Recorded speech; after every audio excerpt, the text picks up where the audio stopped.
On observe que la réflexion socialiste sur l'universalisme à la chinoise, le projet universaliste, si vous voulez, du socialisme à la chinoise de Xi Jinping, ce projet se fonde dans une réflexion universitaire sur le Tianxia, sur le concept de mondialité dont Zhao Tingyang est l'un des théoriciens. C'est la raison pour laquelle je proposais de faire ce détour par une lecture de cet ouvrage de Zhao Tingyang, Tianxia, tout sous un même ciel, qui se trouve être traduit en français et qui donc est d'un usage, d'un abord, je dirais, relativement aisé pour le lecteur occidental qui s'intéresserait à la philosophie et à la politique chinoise.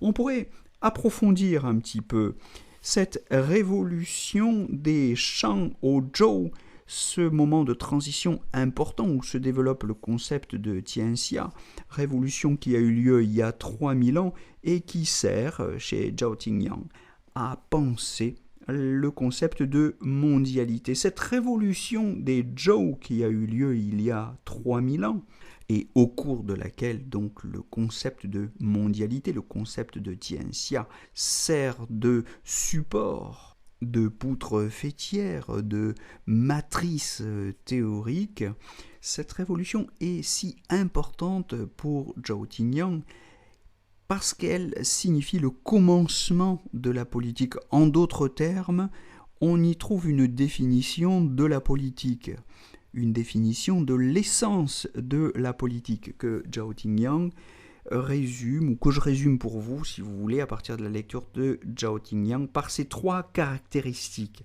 D'abord, premièrement, la politique consiste à créer un système dont les avantages sont supérieurs à l'avantage de rester en dehors. Le système doit être incitatif, pro-contributif. Il doit encourager et récompenser la coopération. Deuxièmement, il doit créer et renforcer des liens d'interdépendance entre les parties.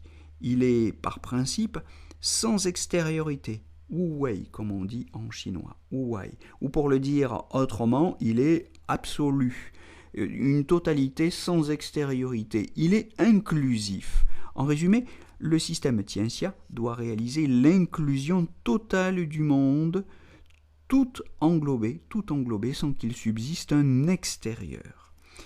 Troisièmement, il doit développer le sens de l'intérêt public, commun ou partagé, en chinois gong, gong qui signifie public, notamment pour garantir cette paix durable qui est la condition minimale d'une jouissance commune.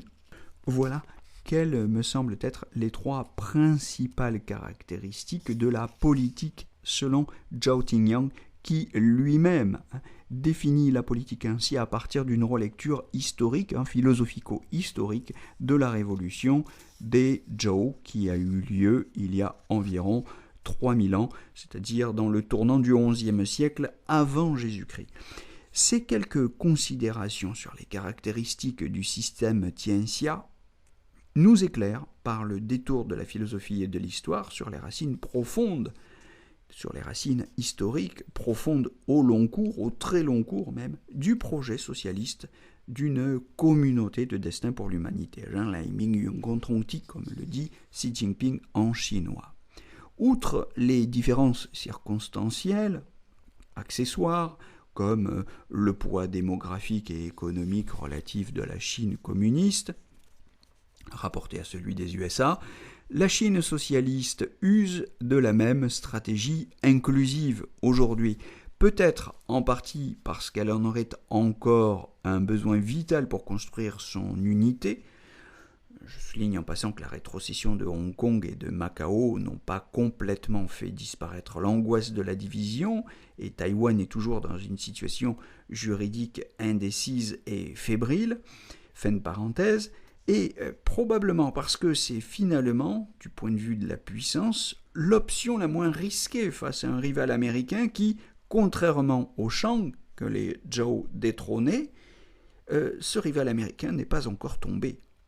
Il y a environ 40 ans que la Chine n'a plus livré de guerre et elle peut faire valoir son pacifisme comme argument en faveur de sa proposition pour une gouvernance inclusive fondée sur un intérêt public mondial.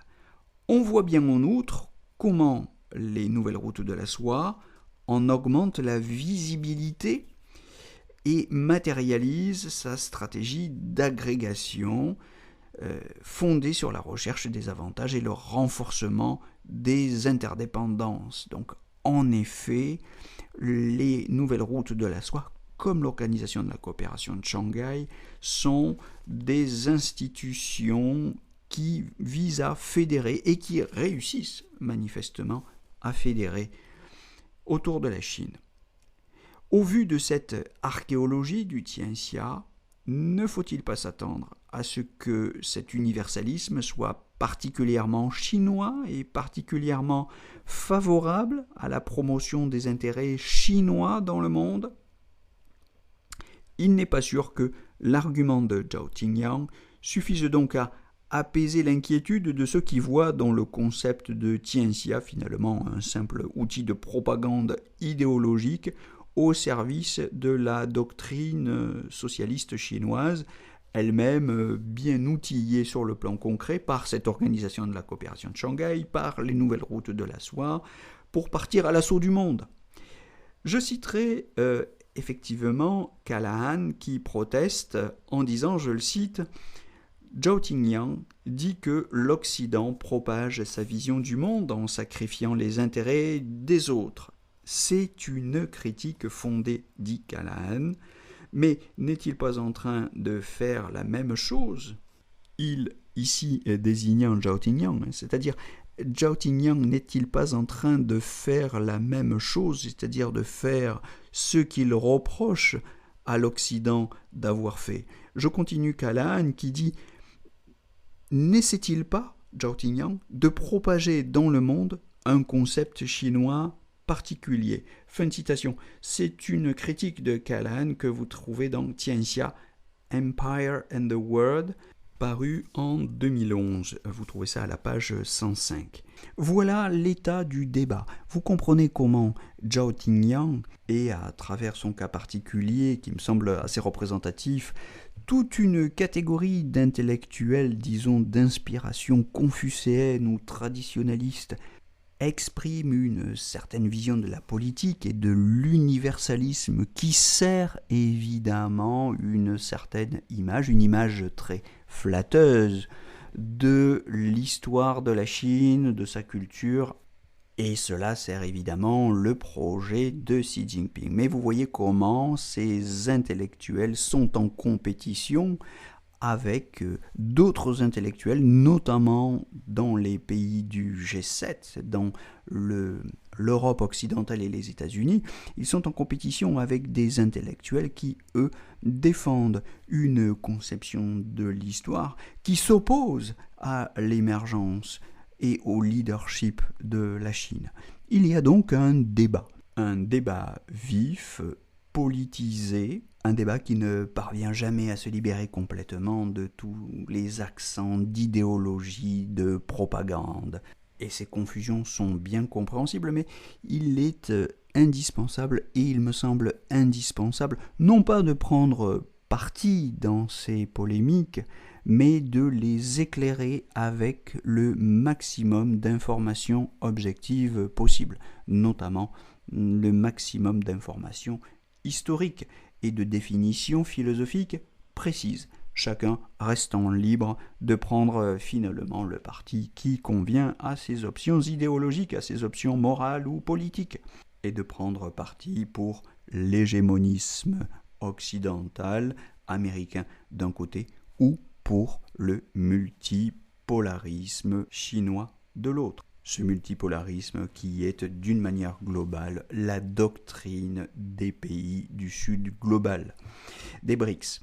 Bon, nous verrons dans un prochain podcast, dans une prochaine discussion, comment Zhao Tingyang répond à Callahan, mais c'est tout pour aujourd'hui, et je vous souhaite en attendant cette prochaine émission, cette prochaine discussion, une belle journée à tous.